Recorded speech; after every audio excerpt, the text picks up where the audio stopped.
توحید، ایمان، توکل خدا، بھروسہ، یقین رکھنا کہ میرا پالنے والا ہے، اس سے شفا کیسے نکلتی ہے؟ رب تعالیٰ فرما رہے ہیں کہ نفس کی قسم میں نے خیر اور شر تمہارے اندر ودیت کر دیا ہے، بائی ڈیفالٹ میں نے تمہاری روح کو بتا دیا کہ صحیح اور غلط کیا ہے۔ انسانی جسم کے سکون اور بے سکونی کا تعلق جسم سے نہیں ہے، روح سے ہے۔ روح اللہ کا امر ہے، ٹھیک ہے، اللہ کا حکم ہے روح، ہاں جی، تو اس کی غذا بھی اللہ کا حکم ہے۔ جب آپ اس قانونی رشتے کے علاوہ جسمانی تعلق قائم کریں گے تو صرف فرسٹریشن، ریگریٹ، ندامت، پشیمانی، پریشانی آتی ہے، اسی لیے یہ عبادت رکھی ہے۔ ليزاريهم كلت ظاهر ما فيهم فبدت شخصا آخر كي يتفاخر۔ السلام علیکم جی، میرا نام قاسم علی شاہ، میرے ساتھ انتہائی محترم میرے دوست، میرے بڑے بھائی، میرے ٹیچر نعیم بٹ صاحب موجود ہیں، اور میرا بٹ صاحب کا یہ پروگرام جو دین آسان، بلکہ آپ کا پروگرام ہے یہ دین آسان، اس کو بڑا سراہا جا رہا ہے۔ اللہ نے بڑی کامیابی دی، جب سے لانچ کیا ہم نے اسے یوٹیوب چینل پہ تو حیران کن فیڈ بیک آیا، پہلی ویڈیو اتنی وائرل ہو گئی اور یقین نہیں آتا کہ کم ہی ہوتا ہے پاکستان جیسے ملک میں جہاں پر نیگیٹو کانٹینٹ بہت زیادہ سنا جاتا ہے، وہاں پر خیر کی بات کی جائے اور مثبت بات کی جائے وہ پہلے دوسرے دن میں ہی وائرل ہو جائے، یہ اللہ کے کرم اور فضل کی بہت بڑی دلیل ہے۔ آج ہمارے ساتھ، میرے ساتھ بٹ صاحب کے ساتھ اس پروگرام میں ایک انتہائی قابل انسان، میں یہ کہوں تو غلط نہیں ہوگا کہ شاید پورے پاکستان میں ڈاکٹر عمران یوسف صاحب جیسا اور بندہ کوئی نہیں، ایک ہی ایسا بندہ ہے ہمارے پاس جن کی ایکسپرٹیز ساری کی ساری پازیٹیو سائیکالوجی کی، مینٹل ہیلتھ کے حوالے سے، اور سب سے بڑھ کے جو دین ہے اس کے ساتھ جس طرح یہ سائیکالوجی کو، پازیٹیو سائیکالوجی کو، ویلنس کے کانسیپٹ کو جوڑتے ہیں، اس کی مثال نہیں ملتی۔ میں آپ کو بتاتا چلوں کہ میرا کیونکہ مطالعہ ہے، یہ ایک میرا اور ڈاکٹر صاحب کا ایک کمبائن ہمارا ایک موضوع رہتا ہے کہ جب میں سائیکالوجی پہ بات کرتا ہوں تو ہمارے ملک کے بڑے سائیکالوجسٹ ایسے ہیں جو کرٹیک کرتے ہیں کہ یار قاسم علی شاہ صاحب سائیکالوجی کی بات کیوں کرتے ہیں، تو میں انہیں کہتا ہوں کہ میں سائیکالوجسٹ بن کے بات نہیں آپ سے کر رہا، میرا مطالعہ ہے، مطالعہ کسی بھی شعبے کا ہو سکتا ہے، کسی کا سیاست پہ ہوگا، کسی کا بایولوجی کا ہوگا، کسی کا فزکس کا ہوگا۔ میرے اپنے جو بچے ہیں، میرے ایک بیٹے کو اینیملز کا بڑا شوق ہے، اور یقین کیجئے کہ جو اینیمل کے حوالے سے جو سائنس ہے ڈگریز لینے والے لوگ ہیں ان کو اتنا نالج نہیں ہے جتنا اس بچے کے پاس کہہ لیجئے کہ اینیملز کا اور اسپیشیز کا نالج ہے۔ میرا یہ شوق سائیکالوجی کا بڑا پرانا ہے، بہت سی کتابیں پڑھی، میں شاید دعویٰ تو نہ کروں لیکن میرے قریب کے لوگ جو جانتے ہیں، جو کتابیں پڑھتے ہیں، جو سوچتے ہیں سمجھتے ہیں، ان کا کہنا یہ ہے کہ ہم نے کسی کی لائبریری میں اتنے ہزاروں کتابیں پازیٹیو سائیکالوجی کی، ویلنس کی کتابیں نہیں دیکھی۔ الحمدللہ اللہ نے مجھے یہ شوق اچھا دیا، اور یہ جو موضوع ہے آج کا، اس موضوع پہ اگر پورے ملک میں کہوں شاید ہی کوئی شخص ہوگا ڈاکٹر عمران یوسف کے علاوہ جس کی اتنی کمانڈ ہو۔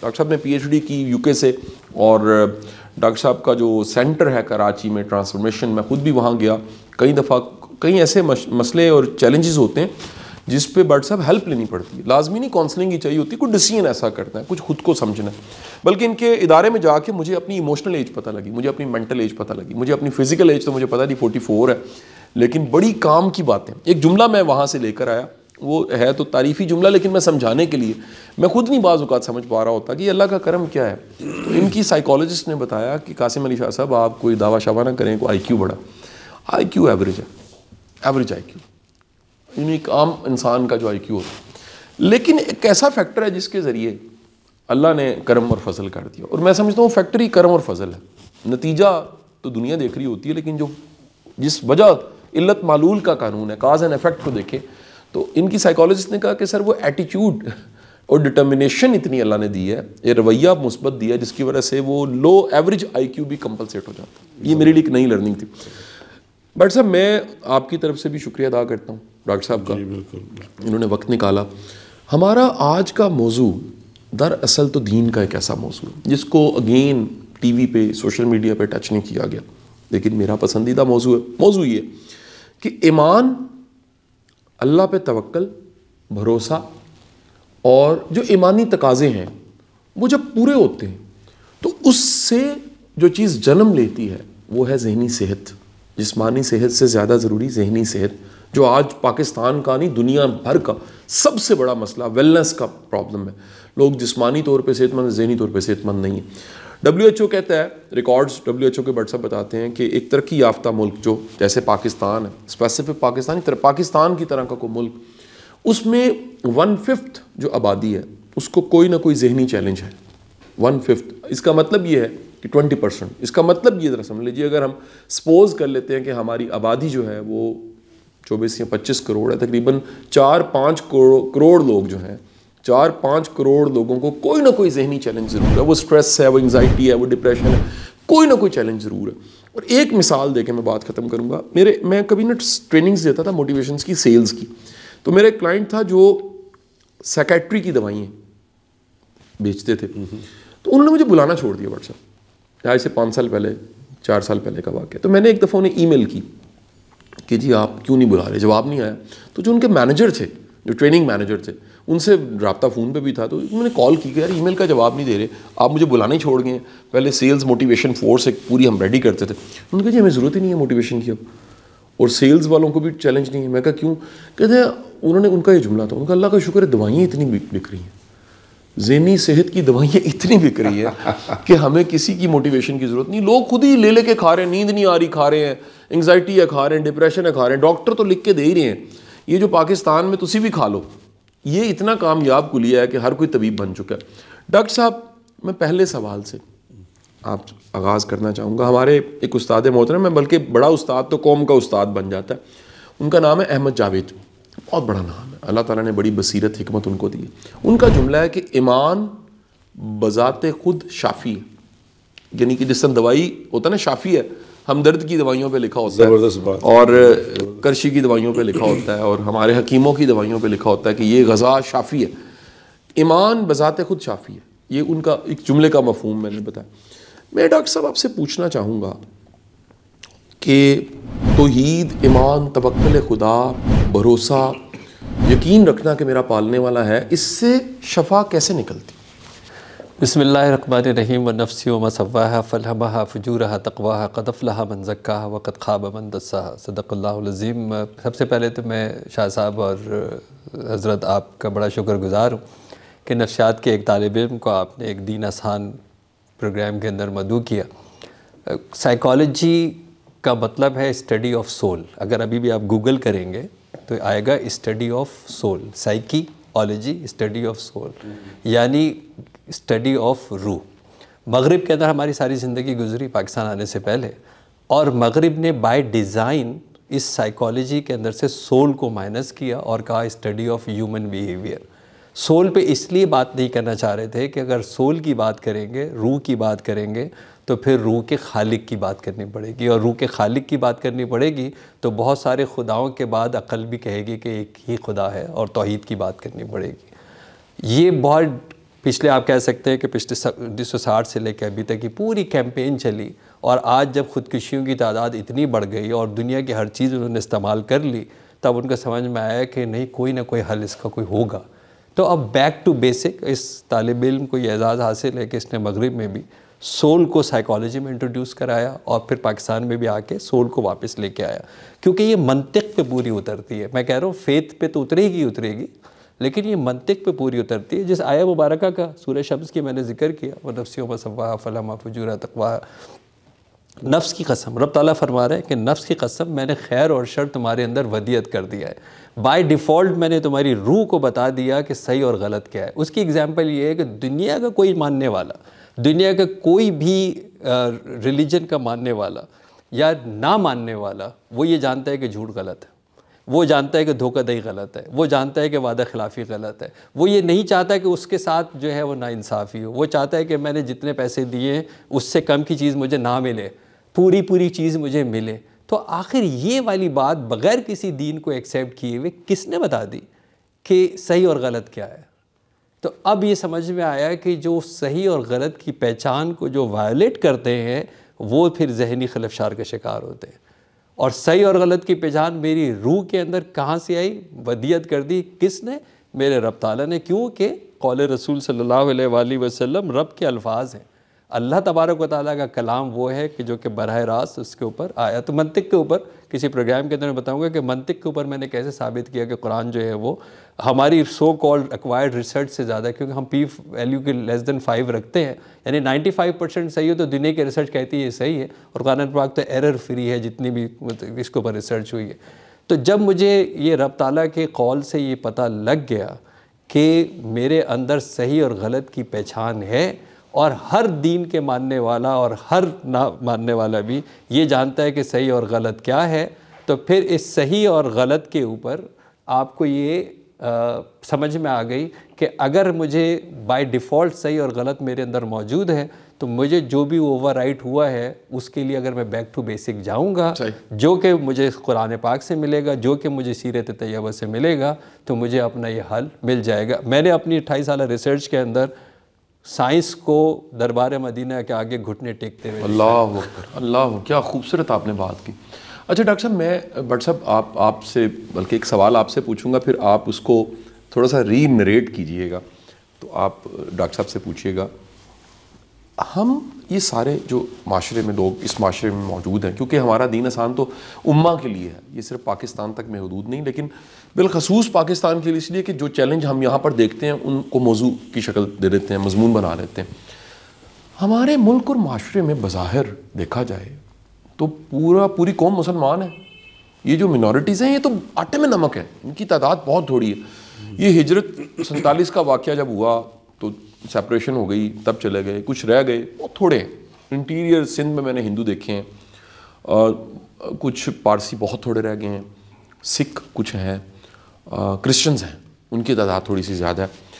اتنے زیادہ مسلمان ایمان والے, پھر ذہنی صحت کیوں مسئلہ؟ یہ آپ سے میں اس لیے پوچھ رہا ہوں کہ ڈائریکٹ آپ کا تبلیغ کے ساتھ, اصلاح معاشرہ کے ساتھ اور بیان دینے کے لیے آپ کو اتنا آپ نے ٹریول بڑا کیا ہے, زندگی کے پچھلے 30 سال آپ کے دیکھے جائیں تو اتنا آپ نے سفر کیا اس کے لیے, اتنا زیادہ تبلیغ ہو رہی ہے اور ایمان سکھایا جا رہا ہے, ایمان کی بات ہو رہی ہے, کلمہ پڑھایا جا رہا ہے, کلمہ گو کو ٹھیک کیا جا رہا ہے, غیر مسلموں کو کلمے پڑھائے جا رہے ہیں.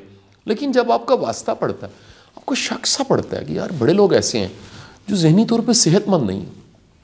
بسم اللہ الرحمن الرحیم. شاہ جی, میں پہلے آپ کو بات کروں کہ میں آج مجھے خوشی ہو رہی تھی ڈاکٹر صاحب کو دیکھ کے, اصل میں عمران بھائی کو دیکھ کے بڑی خوشی ہو رہی تھی کہ آج کوئی ایسا, یعنی ہمارے درمیان دونوں کے درمیان ایک ایسا لرنڈ آدمی بیٹھا ہوا ہے جس نے پڑھا ہے, جس نے سمجھا ہے.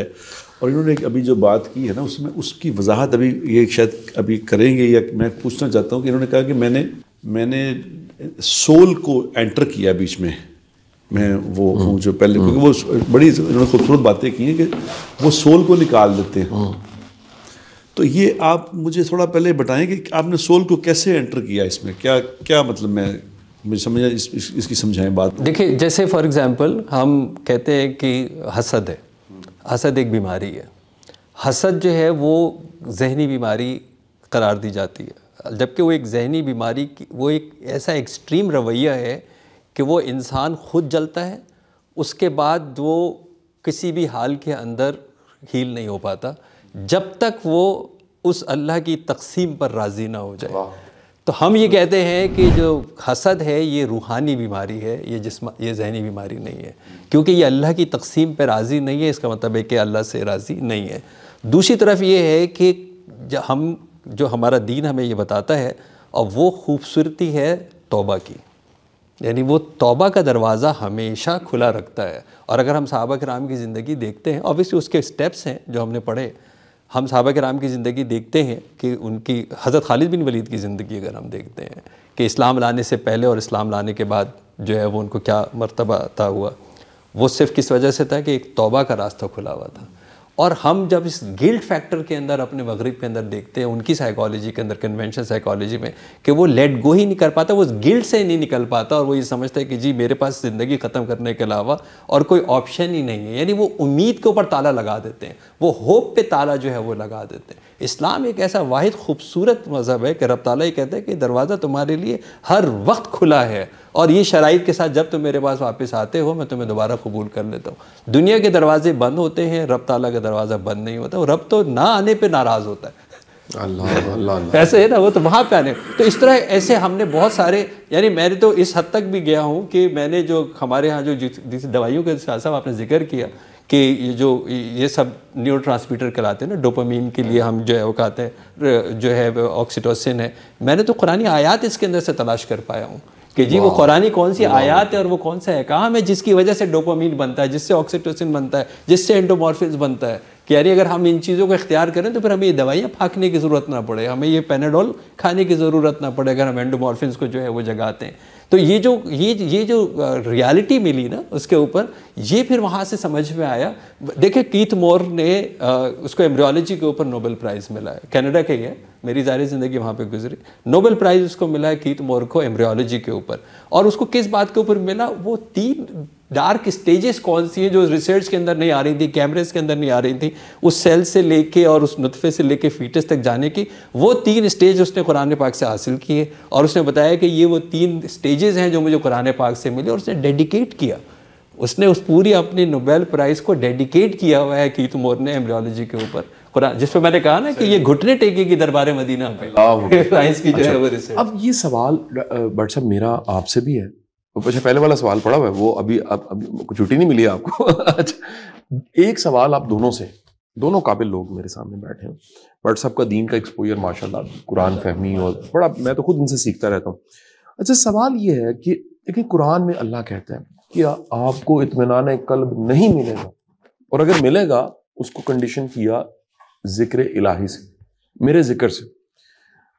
بڑی دنیا تسبیحیں پکڑ کے پھر رہی ہے, یہ بڑا لاجیکل کوشچن ہے, پھر جا رہی تسبیح, اللہ کے نام پڑھ رہی ہے, کچھ بھی پڑھ رہی ہے, لیکن ان کو سکون کوئی نہیں ہے. یعنی وہ خود کہتے ہیں, یعنی ہم نے کیا کہنا, وہ کہتے ہیں کہ تسبیح پڑھ, اللہ کا ذکر تو کر رہے ہیں, اب یہاں وہ ذکر نہیں ہے, ایک سوال. دوسرا, اگر وہ ذکر ہے جو وہ کر رہے ہیں تو سکون کیوں نہیں ہے؟ تھرڈ, سکون کی ڈیفینیشن کیا ہے؟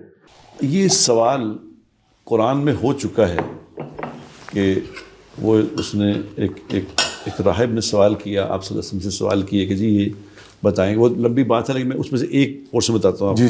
انہوں نے کہا کہ اصحاب کہف کون تھے, ذوالقرنین کون تھا, اور یہ بتائیں کہ روح کیا ہے. تو اب روح کا جب سوال ہوا نا, جو کا ڈاکٹر صاحب جب سوال ہوا حضور اکرم صلی اللہ علیہ وسلم سے, تو آپ کو روح کے بارے میں کچھ زیادہ پتہ نہیں تھا, تو آپ نے فرمایا کل بتاؤں گا, کل بتاؤں گا. تو آپ کا دھیان تھا کہ جبرائیل آ جائیں گے, مجھے بتا دیں گے کہ یہ روح یہ ہے, تو آپ بتا دیں. تو جبرائیل آئی نہیں اگلے دن. صحیح. تو وہ انہوں نے جس نے سوال کیا تھا نے پوچھا کہ جی آپ بتائیں, تو آپ خاموش. تیسرے دن نہیں آئے, چوتھے دن نہیں آئے. وہ کتابوں میں لکھا ہے کم و بیش 18 دن وہی نہیں آئی, 18 دن وہی نہیں آئی. تو 18 دن بعد جب جبرائیل علیہ السلام آئے تو آپ صلی اللہ علیہ وسلم نے پوچھا کہ یار تم آئے کیوں نہیں, جو مفہوم بتا رہا ہوں کہ بھائی آئے کیوں نہیں. تو جبرائیل علیہ السلام نے کہا کہ یا رسول اللہ صلی اللہ علیہ وسلم, میں کوئی خود تھوڑی آتا ہوں, جب اللہ کا حکم, اللہ وہ تو بھیجنے والا بھیجتا ہے تو میں آتا ہوں. انہوں نے کہا نہیں تم نہیں آئے. تو مسئلہ کیا ہوا کہ جی آپ نے جب آپ سے سوال کیا گیا تھا کہ روح کیا ہے, تو آپ نے کہا کل بتاؤں گا. آپ نے یہ نہیں کہا کہ میں کل بتاؤں گا انشاءاللہ, اگر اللہ چاہیں گے تو بتاؤں گا. تو چونکہ آپ نے انشاءاللہ نہیں کہا تھا تو اللہ تعالیٰ نے کہا ٹھیک ہے پھر خود بتا لیں. آپ نے کیوں نہیں کہا کہ اللہ چاہیں گے تو انشاءاللہ کل بتاؤں گا. تو انہوں نے آگے بتایا کیا, قُلِ الرُّوحُ مِنْ أَمْرِ رَبِّ, یہ کہہ دیجئے کہ روح اللہ کا ایک امر ہے بس. اچھا جی ٹھیک. اللہ کا امر کیا, اللہ کا حکم ہے. اچھا, اب اللہ کا امر انسان کی باڈی 2 چیزوں سے بنی ہے جو ہمیں قرآن نے سمجھایا. 2 چیزوں سے بنی ہے, ایک تو یہ جسم ہے, ایک اس کے اندر روح ہے. اور روح اصل ہے. جب روح نکل جاتی ہے جسم سے, جسم تو ہوتا ہے, ہاں جی, ادھر لیٹا ہوا ہوتا ہے بندہ, تو وہ بچے کہہ رہے ہوتے ہیں کہ ابو جی بولے نا, ابو جی میری طرف دیکھیں نا, کیوں نہیں دیکھ رہے, تو وہ دیکھتا ہی نہیں. وہ کہتے کیا اس لیے تو موجود ہے, اس میں کیا چیز نکل گئی, روح نکل گئی. تو کہتے ہیں کچھ نکلا تو ہے, مطلب کچھ نہیں, سب کچھ نکل گیا. اللہ, اس چیز کا نام روح ہے. اور انسانی جسم کے سکون اور بے سکونی کا تعلق جسم سے نہیں ہے, روح سے ہے. اچھا ٹھیک ہے, کیونکہ روح بے سکون یا سکون ہوتی ہے. اللہ بالکل ٹھیک ہے. باڈی تو نہیں ہوتی بے سکون, بڑے بڑے اچھے بستر پہ سکون نہیں ہے کہیں کو. وہ روح اندر سے اگر بے سکون ہو جائے گی تو انسان کی باڈی بتائے گی کہ بے سکون ہو گیا. سکون آ جائے گا تو بولے گا سکون ہو گیا. اب روح کیا ہے؟ اب اس بات کو آپ بھی غور کر لیں اس بات کی. ادھر کہا گیا کہ قر روح من امر ربی. روح اللہ کا امر ہے, ٹھیک ہے, اللہ کا حکم ہے روح. ہاں جی. تو اس کی غذا بھی اللہ کا حکم ہے.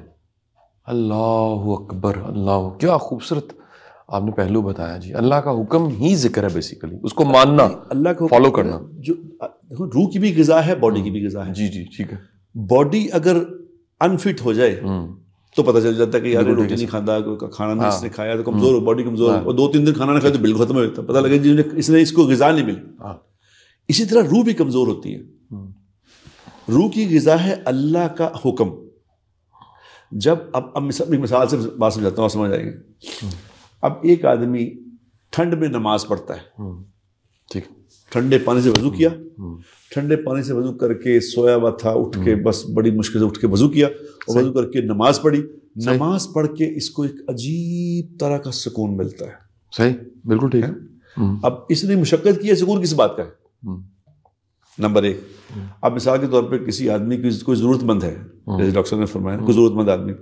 اب ضرورت مند آدمی کو اس نے آپ سے درخواست کی, مجھے حالات ٹھیک نہیں, میرے بچے بھوکے ہیں تو اسے دے دو. آپ نے اپنے پیسوں میں سے نکال کے اسے 10,000 50,000 دے دیا. ٹھیک ہے. اب آپ کا نقصان ہو گیا. نقصان ہونے پہ بے چینی ہونی چاہیے کہ یار میرا نقصان ہو گیا. اب دنیا میں کوئی انسان یہ نہیں کہہ سکتا کہ پیسے دینے سے کسی کی مدد کرنے میں مجھے بے چینی ہوئی. کیا بات ہے, مدد کرنے سے خوشی ہو گئی. کیوں خوشی ہوئی؟ نقصان تو ہوا تو خوشی کس بات کی ہو رہی؟ کیونکہ روح خوش ہو گئی ہے. واہ واہ, اللہ کا حکم پورا کیا ہے, روح خوش ہو گئی. اللہ کی نافرمانی کرنے پہ روح بے چین ہو جاتی ہے. واہ واہ واہ, خوبصورت. یہ کتنا اہم نقطہ بٹ صاحب آپ نے بتایا. کیا میں اسی کو بات کو نا سر آپ سے بھی ڈاکٹر صاحب پوچھنا چاہوں گا کہ پھر یہ جو ہم تسبیح پڑھتے ہیں, پھر یہ کیا ہے؟ یہ کیا صرف دیکھیں دنیا کے ہر دین میں اور مذہب میں, دونوں ہے نا, دین بھی ہے مذہب بھی, اس پہ پورا پروگرام بنتا ہے. آپ نے کہیں لکھ لیا ہوگا کہ دین اور مذہب میں بھی فرق پتہ ہونا چاہیے لوگوں کو. ہر جگہ پہ تسبیح ہے. کچھ ایسے وہ جو کیا کہتے ہیں, سرمن کہتے ہیں اس کو, کیا کہتے ہیں سر, جو پڑھا جاتا ہے سر, کوئی کسی چیز کو پڑھا جاتا ہے ریپیٹ اینڈ ریپیٹ کو چیز کو, اور سائیکالوجی اس کو آٹو سجیشن کہتی ہے. صحیح, ٹھیک ہے سر. ہر جگہ پہ کوئی نہ کوئی منتر پڑھا جا رہا ہے. یہ میں کر دیتا ہوں کیونکہ مختلف طرح کی چیزیں ہیں نا سر, ہندوازم میں بھی ہے, افرمیشنز ہے, ہمارے ہاں تسبیح ہے جی. پھر جو پڑھا جا رہا ہے یہ اللہ کے نام, جو کہ اللہ کے نام ہے, شان والے رب کے نام ہے, تو پھر وہ پڑھنے کے باوجود لوگوں پہ اثر کیوں نہیں ہو رہا؟ اچھا, میں کیونکہ میرا مغرب کے اندر اور غیر مسلموں سے زیادہ میرا واسطہ رہا, تو میرے جوابات منطق کی بنیاد پر زیادہ ہوں گے, کیونکہ اہل علم یہاں پہ موجود ہیں اور قرآن و سنت کی رہنمائی فرما رہے ہیں. اللہ بذکر اللہ تطمئن القلوب, جس کا آپ نے ایسا کہا کہ بے شک دلوں کا اطمینان رب کے ذکر میں ملتا ہے, اللہ کے ذکر میں ملتا ہے. میرا سوال ہے کہ حضرت ابراہیم علیہ السلام اللہ کا ذکر کرتے ہوں گے یا نہیں کرتے ہوں گے؟ صحیح جی. حضرت ابراہیم علیہ السلام جو تمام آزمائشوں کے بعد اللہ نے کہا کہ یہ خلیل اللہ ہے, یہ میرے دوست ہیں. کس لیول کے انبیاء ہوں گے؟ امام الانبیاء, سید الانبیاء, ہم آل ابراہیم میں سے ہیں. وہ ذکر کرتے ہوں گے یا نہیں کرتے ہوں گے؟ کس لیول کا ذکر کرتے ہوں گے؟ کرتے ہوں گے نا. اس کے بعد جب اللہ نے کہا کہ یہ خلیل اللہ ہے, تو آپ نے اللہ سے سوال کر لیا کہ یہ بتائیں مرنے کے بعد زندہ کیسے کیا جائے. اب یہ مفہوم بتا رہا ہوں میں آیات کا. پھر رب تعالیٰ کا جو مکالمہ ہے اس کے اندر فرماتے ہیں کہ کیا تمہیں ایمان نہیں ہے؟ انہوں نے کہا ایمان تو ہے, دل کا اطمینان چاہتا ہوں. تو اس کا مطلب ہے کہ دل کا اطمینان شاید کچھ اور بھی ہوگا. ایسا ہی ہے نا, بڑا نقطہ ہے, دل کا اطمینان شاید کچھ اور بھی ہوگا. پھر اللہ تبارک و تعالیٰ نے ظاہر ہے ان کو کر کے بتایا, 4 برندے لو, پورا واقعہ موجود ہے. ایک پہلو میں نے آپ کو بتایا کہ اطمینان ایک کیا چیز ہے. دوسری چیز ہے کہ قرآن پاک نے خود بڑے واضح طور کے اوپر بتایا لِتَسْكِنُوا إِلَيْهَا. یہ سکینت جو ہے, سین کاف نون, آپ گوگل کریں کہ یہ سکون کس چیز کے اندر ہے. قرآن پاک نے میری طالب علمانہ ریسرچ کے مطابق اطمینان اور سکون دونوں کو الگ الگ کر دیا ہے. اور اب قرآن پاک کی میں آیات آپ کو بتا دیتا ہوں کہ رب تعالیٰ نے کہا کہ سکون کیسے ملے گا. آپ سکون پہنچ رہے ہیں نا. رب تعالیٰ نے کہا ہم نے تمہارے جوڑے بنائے تاکہ تم ان سے سکون حاصل کرو. اللہ, legal sex between husband and wife کے اندر سکون ہے. Being a global sex therapist trainer, مجھے معلوم ہے کہ اس حدود کے باہر فرسٹریشن ہے. جب آپ اس قانونی رشتے کے علاوہ جسمانی تعلق قائم کریں گے تو صرف فرسٹریشن, ریگریٹ, ندامت, پشیمانی, پریشانی آتی ہے. اسی لیے یہ عبادت رکھی ہے. آپ دیکھیں یہ عبادت رکھی ہے. پھر رب تعالیٰ نے کیا کہا, رات تمہارے لیے بنائی ہم نے سکون کے لیے, اور دن میں اللہ کا فضل تلاش کرو. جو لوگ اس سرکیڈین سرکل کے اگینسٹ چلتے ہیں, ہم یہ جانتے ہیں کہ رات کی شفٹ میں کام کرنے والے اینٹی ڈپریسنٹ زیادہ کھاتے ہیں, کیونکہ رب تعالیٰ کی فطرت کے خلاف ہے. رات ہم نے بنائی تمہارے لیے کہ تم ان سے سکون حاصل کرو, اور دن میں اللہ کا فضل تلاش کرو. ہم نے تمہارے گھروں کو جائے سکون بنایا, اور ہم گھر سے باہر جا کے سکون حاصل کر رہے ہیں. ہم یہ چاہتے ہیں کہ ہم گھر سے جو ہے باہر جائیں اور شاید ہمیں سکون ملے, پارٹی کر لیں, چائے کھانے چلے جائیں, وہاں بیٹھ جائیں. وہ کہہ رہے ہیں گھر تمہارے لیے جائے سکون ہے, گھر کو جائے سکون بناؤ. تم جس وقت تم حق پر ہو, جس وقت تم حق پر ہو, پیچھے ہٹ جاؤ, درگزر اور صلح کر دو, ہم تمہارے دلوں میں سکینت اتار دیتے ہیں. یہ پورا صلح حدیبیہ کا واقعہ ہے, جب تم حق پر ہو. اچھا ہم کیا کہتے ہیں, جب میں صحیح ہوں تو پیچھے کیوں ہٹوں؟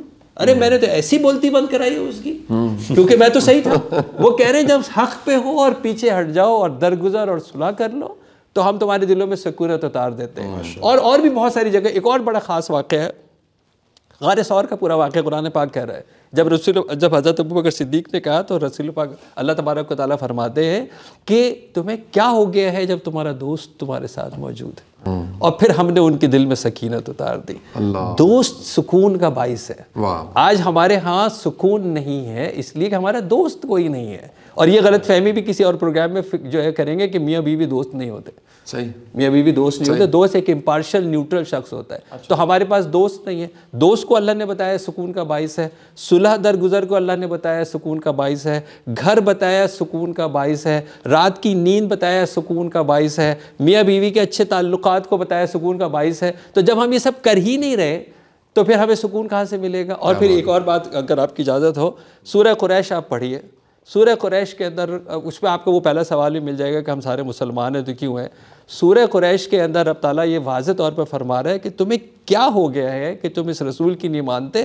ہم نے تمہیں اس وقت تمہیں امن کا اور تمہیں بھوک کے خوف سے نجات دلا دی تھی, کیونکہ تم صرف تمہاری نسبت کس سے تھی؟ اللہ کے گھر سے تھی. پوری سورہ قریش پڑھے نا کہ تمہاری صرف نسبت اللہ کے گھر سے تھی, تو تمہارے قافلے کو کوئی نہیں لوٹتا تھا اور تمہیں کوئی بھوک کا خوف نہیں تھا. اور آج ہر ہمارے جیسے مسلمان کو لا خوف علیہم ولا ہم یحزنون. آپ دیکھ لیجئے, ہمیں بھوک کا بھی خوف ہے, ٹماٹر اتنا مہنگا ہو گیا تو کیا ہوگا, اور گھر سے باہر نہیں نکل سکتے کہ ابھی کوئی موبائل فون چھین لے گا. اچھا میں تو میرا دل کر رہا تھا وہ ہم, کیونکہ میں بٹ صاحب پنجابی ہے نا جی, پنجابی تو میرا دل کر رہا تھا کہ سارا کچھ نا پنجابی چ کہاں جی بٹ صاحب سارا کچھ سن کے بندے دے پتر بن جاؤ.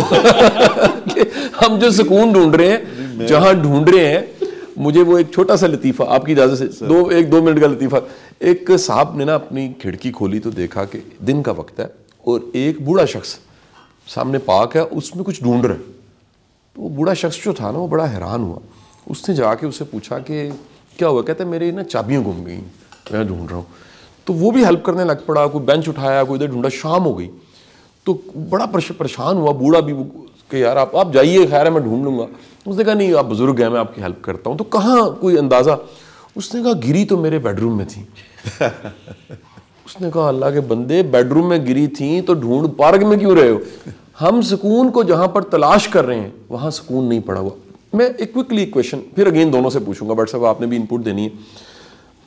یہ جو ایک بڑا چیلنج اس وقت ہم دیکھتے ہیں وہ بڑا چیلنج ہے دینداری. اس پہ ہم پروگرام کر چکے ہیں, لیکن آپ کو اس لیے شامل کریں, ہمیں تو آج یہ بندہ مل گیا, پڑھے گئے جی یہ پڑھے گئے ہیں, اور یہ بار بار آپ سے وعدہ لیتے ہیں کہ لاہور جب بھی آئیں تو آپ ہمیں موقع دیجیے. بڑا کچھ جاننے والا ہے ہمارے, بالکل علم میں اضافہ ہوا ہے. میں تو نئی باتیں تھیں میرے لیے واٹس ایپ. دیندار, میرے ذہن میں دینداری کا تصور, آپ دیکھیں اس کائنات میں سب سے زیادہ دیندار تو اللہ کے رسول صلی اللہ علیہ وسلم کی ذات گرامی, جن پہ قرآن نازل ہو رہا ہے, ان سے زیادہ دیندار کون ہو سکتا ہے؟ جو بتا رہے ہیں کہ یہ اللہ نے کہا ہے, ہم ایمان لے کر آ رہے ہیں, جو انہوں نے کہہ دیا وہ قرآن ہے, اور جو انہوں نے فرما دیا وہ حدیث ہے, اور جو انہوں نے کیا وہ سنت ہے. دیندار دنیا کائنات میں سب سے بہترین ذات گرامی حضور اکرم صلی اللہ علیہ وسلم کی. حضور کی ذات گرامی اتنے حلیم ذات, اتنی کریم ایک شخصیت, ایسی محبت کرنے والی شخصیت آپ کی, بچوں پہ پیار, اپنی ازواج جو ہیں امت کی مائیں, ایسی ایسی مثالیں ملتی ہیں, حیران ہو جاتا ہے. پرندوں پہ رحم کھا رہے ہیں, آسانیاں پیدا کر رہے ہیں. یعنی یہ دنیا کا دیندار ترین انسان ذات کریم جن کے قدموں کی خاک ہم بن جائیں بڑی بات ہے. وہ ایک خوش اخلاق، ایک میانہ شخصیت رویے میں، شدت نہیں ہے، نرمی ہے، اکوموڈیٹ کر رہے ہیں، آسانیاں پیدا کر رہے ہیں، درگزر کر رہے ہیں، معاف کر رہے ہیں. اس ملک اور معاشرے میں ایسے ہزاروں لوگ ہیں. اب تو ہر خاندان میں، ہر فیملی میں، ہر محلے میں، معاشرے میں، دفتر میں، مساجد میں ایمان والے، دیندار، نمازی، پرہیزگار، عبادتیں کرنے والے، عمرہ کرنے والے، حج کرنے والے، روزے رکھنے والے، شدت پسند، کٹر، ایسے کٹر کہ اگر وہ شہد میں انگلی ڈال دیں شہد کڑوا ہو جائے. ان کے رویوں کی ترشی، ان کا دوسروں کو کونیاں مارنا، ان کے تیور چڑھے ہونا، ان کی سختی کا لیول یہ کہ ان کے چہروں پہ وہ سختی آ گئی، پتھرائے گئے چہرے. آنکھوں میں جو نمی ہوتی ہے، جس کو اللہ کے رسول نے فرمایا کہ یہ بھی ایک اللہ کا کرم ہے کہ آنکھوں میں نمی آ گئی، مکھی کے سر کے برابر اللہ بخش دے گا. ان کی آنکھوں میں پتراہٹ ہے کہہ لیجیے، اور ان کے بچے ان سے بھاگتے ہیں، بیگ میں بھاگتے ہیں. کیا وجہ ہے؟ آپ نفسیاتی طور پہ آج بتائیں نا ہمیں کہ ایک دیندار بندہ جس کے ماتھے پہ محراب ہے اور اس کے ٹخنوں پہ نشان پڑے، پیروں پہ نشان پڑے، نمازیں عبادتیں کر کے تہجدیں پڑھ رہا ہے، سب کچھ کر رہا ہے، یہ سختی کہاں سے اس میں امپورٹ ہو گئی؟ سر رب العالمین کا تحفہ عظیم تھا رحمت للعالمین صلی اللہ علیہ وآلہ وسلم، اور اس میں تو کوئی دو رائے نہیں ہے کہ ایک مسلمان ذات رسول مقبول صلی اللہ علیہ وآلہ وسلم سے بہت محبت کرتا ہے اور رسول کو بہت مانتا ہے. المیہ بس یہ کہ رسول کی نہیں مانتا. یہ ہے المیہ کہ ہم وہ رسول پاک صلی اللہ علیہ وسلم کے جو احکامات ہیں، یہ دین احکامات کا دین ہے، اور یہ خوبصورت دین عدل اور انصاف. پوری دنیا کا جتنے آپ فلسفی اٹھا کے دیکھ لیجئے، ان کی ہائٹ ہوگی عدل اور انصاف. اللہ. اور یہ واحد دین ہے جو تیسرا سٹیپ بتاتا ہے، وہ ہے احسان. وہ کہتا ہے جناب عدل اور انصاف برابری کے اوپر برابر ہو گیا نا، آپ کا رشتہ احسان کے اوپر ہونا چاہیے. مجھے قاسم بھائی کے لیے زیادہ اچھا سوچنا چاہیے، قاسم بھائی کو میرے لیے اپنے سے زیادہ سوچنا چاہیے، میاں کو بیوی کے لیے، بیوی کو میاں کے لیے، تاجر کو اپنے کسٹمر کے لیے اچھا سوچنا چاہیے. زیادہ کیسے کر لوں، جتنا اس نے مجھے دے رہا ہے اس سے زیادہ میں کیسے کر لوں. یہ ہے احسان کا ریلیجن، اور یہی احسان عظیم ظاہر ہے تمام مصائب کے بعد بھی رسول پاک کی زندگی میں آپ دیکھ لیجئے. لیکن ہم نے ایک لیبل جو کیا نا دین کو، ہم کہتے ہیں کہ جی دیندار جو ہے، رب تعالیٰ جانتا ہے کہ کون دیندار ہے، اس نے جو عبادات کی ہیں وہ قبول ہوں گی یا نہیں قبول ہوں گی، یہ سارا فیصلہ رب کے اوپر چھوڑ دینا چاہیے. لیکن ہمارے اندر سختی صرف اس لیے ہے کہ آپ مجھے بتائیں کہ فرعون، قارون، شداد، ابلیس کے اندر کیا چیز مماثلت ہے، اور وہ لفظ ہے میں. ایگو. میں، مجھے اپنے لیے جینا ہے، میں میرا راستہ میں. اور دین یہ کہہ رہا ہے کہ میں کاٹو گے تو دین میں آؤ گے، اور میں پہ رہو گے تو ابلیس پہ جاؤ گے. دیکھیں نا آپ، قرآن پاک کہہ رہا ہے، خود آیت کا بتا رہا ہے فَبِمَا أَغْوَيْتَنِي، کہ شیطان نے آدم کو بہکایا اور آدم سے خطا ہو گئی. ابلیس نے بہکایا، شیطان کہہ رہا ہے کہ اللہ نے مجھے جو ہے وہ بہکایا کہ میں اس کے کیونکہ اس نے مجھے وہ نہیں سمجھا. آدم سے خطا ہوئی، آدم نے خطا کرنے کے بعد کیا کہا؟ ربنا ظلمنا انفسنا وَإِن لَّمْ تَغْفِرْ لَنَا وَتَرْحَمْنَا لَنَكُونَنَّ، اے رب مجھ سے غلطی ہو گئی، لا الہ الا انت سبحانک انی کنت من الظالمین. یعنی جو غلطی مجھ سے ہو گئی ہے، تو ہم تو یہ کہہ رہے ہیں کہ غلطی کرنے کے بعد بھی غلطی ماننی نہیں ہے. تو جس نے غلطی کرنے کے بعد غلطی نہیں ماننی، وہ ابلیس کا راستہ ہے. ہم اس کو دیندار کا فریم کیوں پہنا رہے ہیں؟ ہم کیوں پہنا رہے ہیں اس فریم کو؟ یہ ایک حوالہ ہے، میں جاننا چاہوں گا، یہ کیونکہ ایسا موضوع ہے جس پہ بٹ صاحب میرا حال نشستیں ہو سکتی ہیں. کیا ایسا شخص جو ہمیں کہیں نظر آتا ہے، اس کے ساتھ کوئی پیچھے، میں بٹ صاحب اس پہ نتیجے پہ پہنچے ہوئے ویسے اس کو شامل کرتے ہیں آپ کو کہ وہ ہمدردی کے قابل ہے، اس کے ساتھ کوئی ماضی میں ایسا واقعہ ہوا، اس کے ساتھ کوئی نفسیاتی حادثہ ہو چکا، وہ بھی حادثے تو ہوتے ہیں نا، فزیکل حادثہ ہے جی، ٹانگ ٹوٹ گئی، بازو ٹوٹ گیا، کوئی ایسا نفسیاتی حادثہ ہو چکا ہے، ممکن ہے کوئی جابر والد مل گیا ہو، ممکن ہے کہ کوئی اس کو کسی نے مس یوز کیا ہو، ممکن ہے کوئی ایسا واقعہ وہ شک کا شکار ہو گیا ہو، ممکن ہے کہ اس کے ساتھ ظلم ہو گیا، ممکن ہے زیادتی ہو گئی، ممکن ہے وہ کسی شکی ہو گیا کسی واقعے کے بعد. ایسا عموماً کیا ہوتا ہے پیچھے کہ اس کے بعد بندے، دیکھیں فطرتی حالت میں کوئی بچہ بھی ظالم نہیں ہو سکتا، فطرت کی حالت جو ہے وہ تو انسان رحم کھاتا ہے. یہ جو شدت ہے یہ مزاج کی شدت ہم یہ مان چکے ہیں بٹ صاحب پہ ہم سب کا یقین ایمان ہے اس بات پہ، دین نہیں ہے. یہ مزاج کی شدت کہاں سے آئی؟ اس کے پیچھے محرکات کیا ہو سکتے ہیں؟ 1 2 3 4. دیکھیں خود پسندی اور نرسسزم ہمارے ہاں ذہنی بیماری تصور کی جاتی ہے، ہماری کتاب میں بھی وہ ذہنی بیمار ہے. تو اس بات پہ میں آپ کو ایگری کرتا ہوں کہ اس کو علاج کی ضرورت ہے کہ وہ ایک ذہنی بیمار ہے اور یہ ایک ذہنی بیماری ہے. اس کے جو محرکات ہیں اس کے اندر اس شخص کے اندر سب سے پہلی چیز ہوتی ہے انسیکیورٹی. سب سے پہلی چیز ہے اس کی انسیکیورٹی.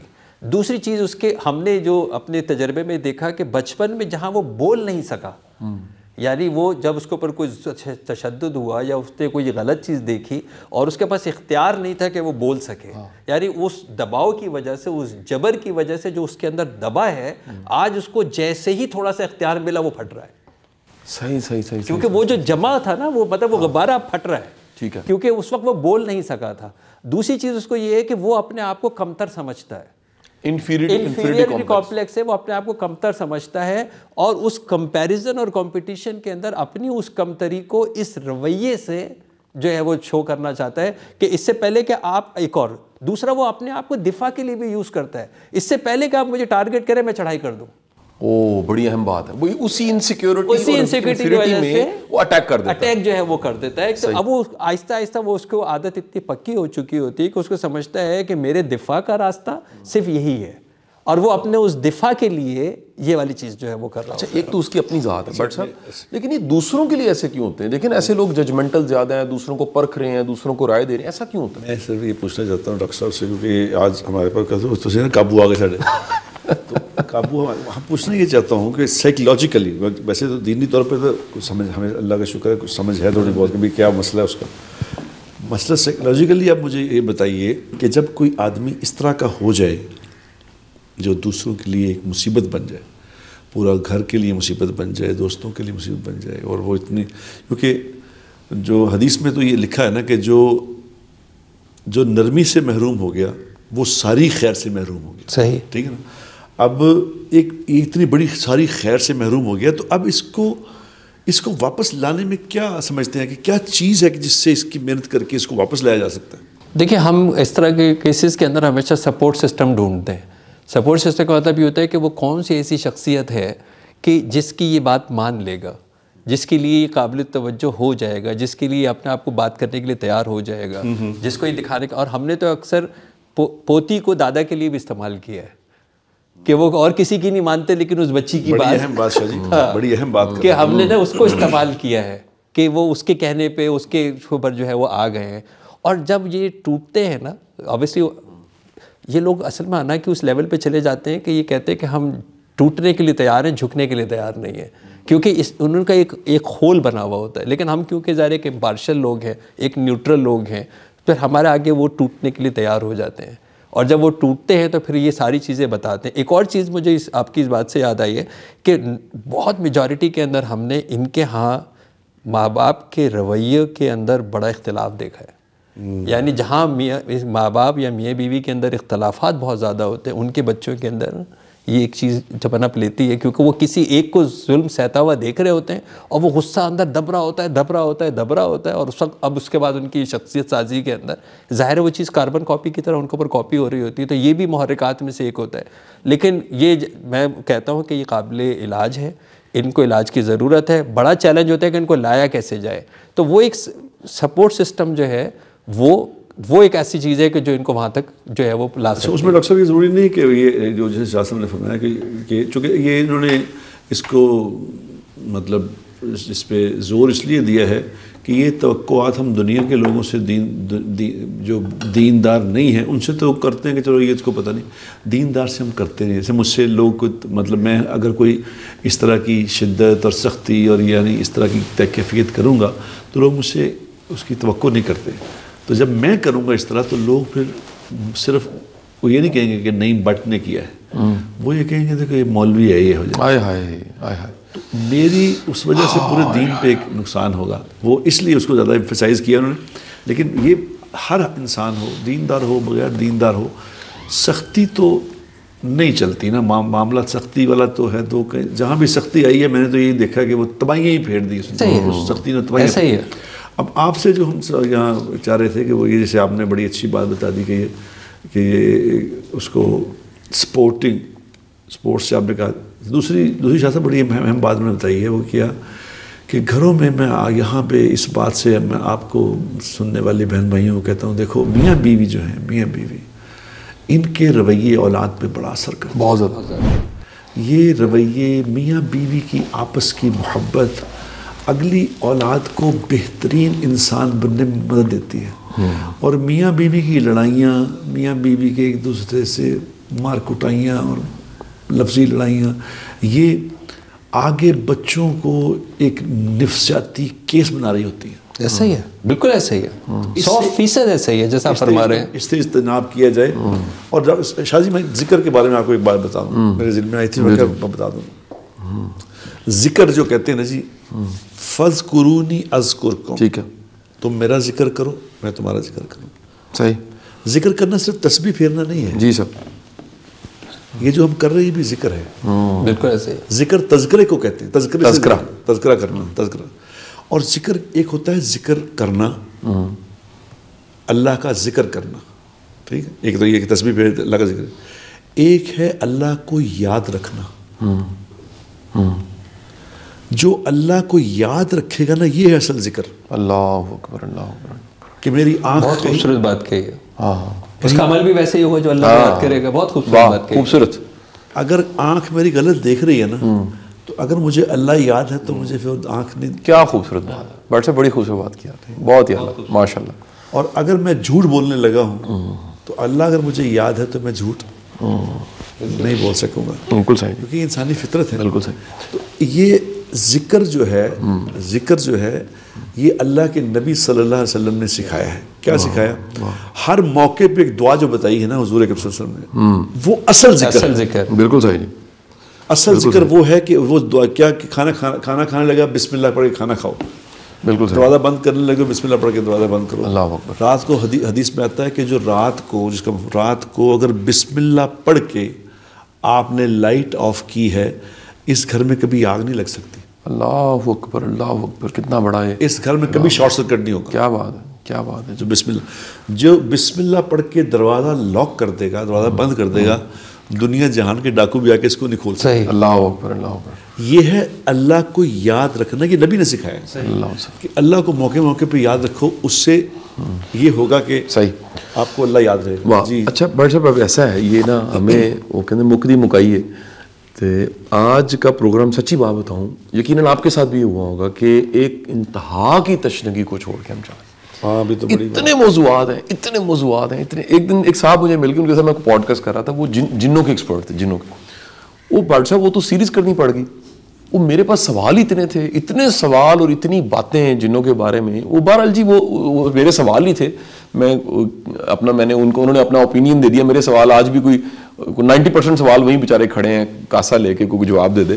تو لیکن آج یہ بات میں بٹ صاحب کی طرف سے، اپنی طرف سے، پوری ٹیم کی طرف سے ریکویسٹ کرتا ہوں کہ ڈاکٹر صاحب آپ جب بھی لاہور آئیں، ہمارے لیے بڑے اعزاز کی بات ہوگی. وقت دیجیے.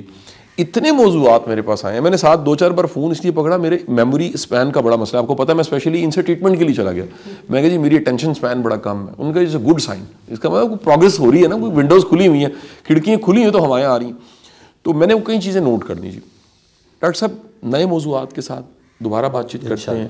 میں ریکویسٹ کروں گا اختتام پہ بٹ صاحب سے کہ بٹ صاحب دعا فرمائیے اللہ ہمیں ایسا ایمان دے کہ ہماری ذہنی صحت، ہم صحت مند رہے. یہ بڑا ضروری ہے.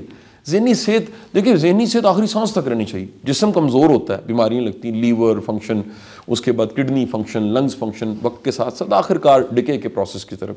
لیکن آخر سانس تک ذہنی طور پہ تر و تازہ، توانا، کیونکہ آخر میں ذہن بچتا ہے، روح بچتی ہے.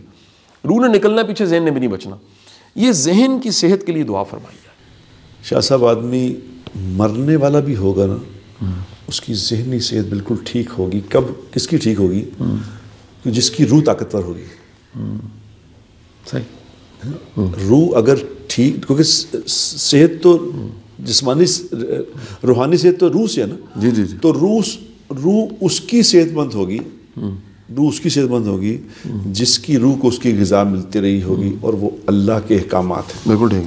جو اللہ کے حکم پہ چلتا رہا ہوگا اسے انشاءاللہ روح اس کی طاقتور رہے گی اور موت پہ بھی طاقتور رہے گی انشاءاللہ تعالیٰ. یہی ہم اللہ سے دعا مانگتے ہیں کہ یا اللہ اللہم لک الحمد کما انت اہلہ وفعل بنا کما انت اہلہ وصلی علی محمد کما انت اہلہ انک اہل التقوی و اہل المغفرہ.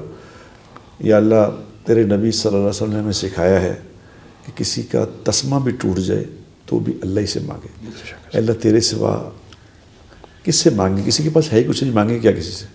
تو ہی ہمیں عطا فرما، ہماری غلطیوں کو معاف فرما، ہمارے گناہوں کو معاف فرما، ہمارے اوپر رحم فرما. اے اللہ ہمیں وہ زندگی نصیب فرما جو تیری پسندیدہ ہے. اے اللہ ہمیں جسمانی طور پہ بھی تندرستی عطا فرما، ہمیں روحانی طور پہ بھی تندرستی عطا فرما، ہمیں اپنے احکامات پہ چلنے والا بنا. اے اللہ ہمیں صرف چلنے والا نہ بنا بلکہ اپنے احکامات کو پوری دنیا میں زندہ کرنے والا بنا. ربنا آتنا فی الدنیا حسنہ وفی الآخرۃ حسنہ وقنا عذاب النار. وصلی اللہ تعالی علی النبی الکریم. آمین برحمتک یا ارحم.